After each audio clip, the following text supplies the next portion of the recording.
Planning a unit of work around Traction Man is here. The first thing I would decide is the end outcome for the children. What do I want them to write at the end of this unit of work?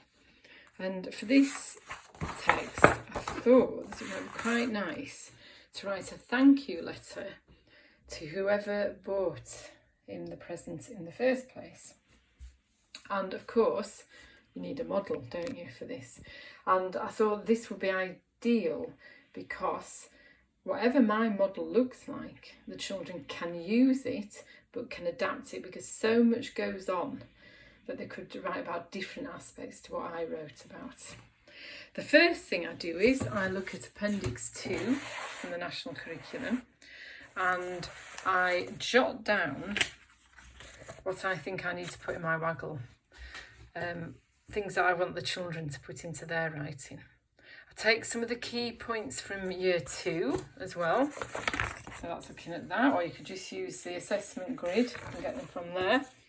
And then thinking about which aspects of the grammar and punctuation mentioned will lend themselves nicely to writing a letter.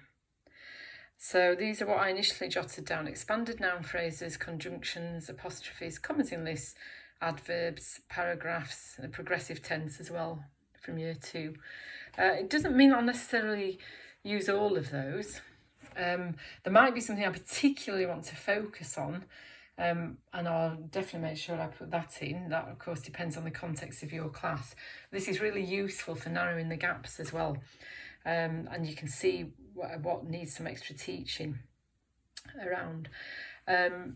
So these are just ideas. I may or may not use them, but I will keep an eye on them as I'm writing my WAGOLL.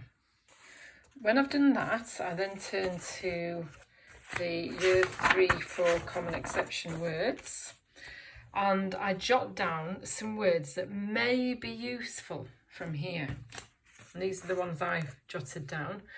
I might have used them, I might not have used them, but it's good to have some in mind. And we don't want to put them in a contrived way, do we? The thing is, it might seem contrived even writing a few of them down, but it isn't just about the spelling. It's about using higher level vocabulary and learning new vocabulary as well. So again, I might use these, I might not use them. When the children are writing themselves, you might give them this list and ask them to pick out their own that they might use. They quite enjoy challenges like that, don't they? And this is what I came up with. This is my draft of my WAGOLL. I have typed it up and it will be on the website for you to use, but I wanted you to see the first draft so that you could see my thought processes as I was writing it. So I started off with Dear Mum and Dad, and then I thought, well, actually, I'm just going to leave that. They can decide who bought the present and they can add their own. It could be Grandma, couldn't it, or Auntie, or a friend. I am writing, there you go, my present progressive, to thank you for my amazing Traction Man, expanded noun phrase there, with an exclamation mark. I love him because he is so different to all my other toys. So I've circled the conjunctions that I'm using because they're so important for that flow, and I've underlined the common exception words. And also bearing in mind that children learn how to write in paragraphs, don't they, in Year 3? So I got 3 very simple paragraphs: an introduction, some description of the adventures the child has had with his Traction Man, and then a conclusion. Okay, and I've labelled these. So I then gone on to put in, we have already had some great adventures, another adjective there, appropriate to adventures, and it's a Year 2 word that as well, so it never does any harm to get some Year 2 words in. And then leading on with the conjunction, and I'm going to tell you about some of them. First, you got your adverb for time. The evil pillows were extremely naughty.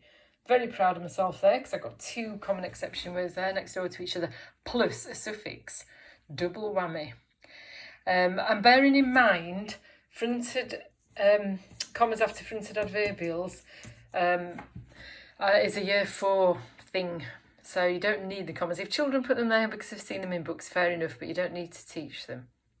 Anyway, we go back to that. First, the evil pillows were extremely naughty, as I was going to put so, and then I thought, oh, I'll get an as in there. As they caught, common exception word, the farm animals, I wouldn't let them go. Apostrophe for contraction, yay. However, Traction Man jumped on them and they ran away.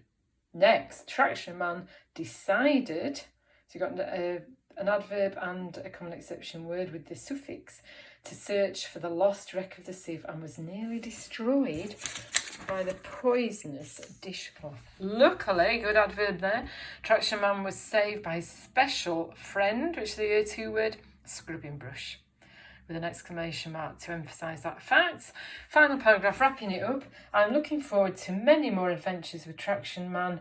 I promise, common exception word, to look after him, with an exclamation mark. Love from, and then they can decide what the boy's called. So you see, that's a good model. It's got lots of elements in that you want them to include. It's reasonably short. If one of your children wrote something like that, you'd be quite happy, wouldn't you? But children can make it as long and short as they want now, and they can use all the other adventures that Traction Man had if they want, can't they? So there's a model, but then there's a big element of independence as well.